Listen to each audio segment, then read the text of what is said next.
এক ব্যক্তি এত পাপ করেছে যে শেষে মৃত্যুর সময় সে সন্তানদেরকে ডাকছে, ডেকে বলছে যে আমি যখন মারা যাব আমার লাশটাকে তোমরা কবর দিও না, যদি আল্লাহ পাক আমাকে ধরতে পারেন তাহলে খবর আছে আমার।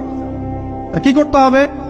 সে বলছে যে আমার দেহটাকে তোমরা পুড়িয়ে ফেলবে এবং পুড়িয়ে ফেলার পরে ছাইগুলোকে একত্রিত করবা, পুরো অর্ধেক ছাই সমুদ্রে ভাসিয়ে দিবা, অর্ধেক ছাই বাতাসে উড়িয়ে দিবা।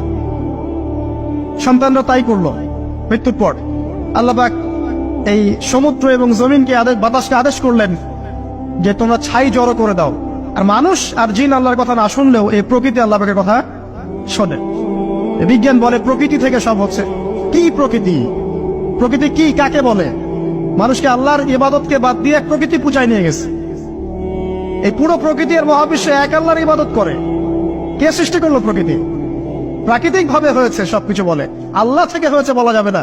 বলে আপনি মৌলবাদী হয়ে যাবেন। আল্লাহ শব্দ ইউজ করলে আপনি মৌলবাদী হয়ে যাবেন। ধর্মতাত্ত্বিক শব্দগুলোকে আস্তে আস্তে উঠিয়ে দেওয়া হয়েছে।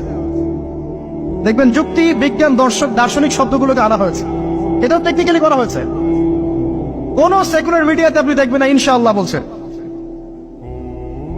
ইনশাআল্লাহ প্রমাণ করবে যে আপনি আস্তিক না নাস্তিক।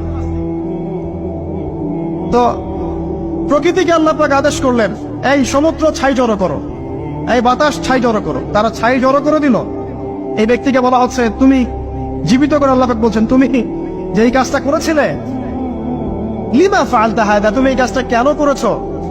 তখন এই ব্যক্তি উত্তর দিচ্ছে, মিন খাশিয়াতিকা ইয়া রাব্বি ওয়া আনতা আ'লাম।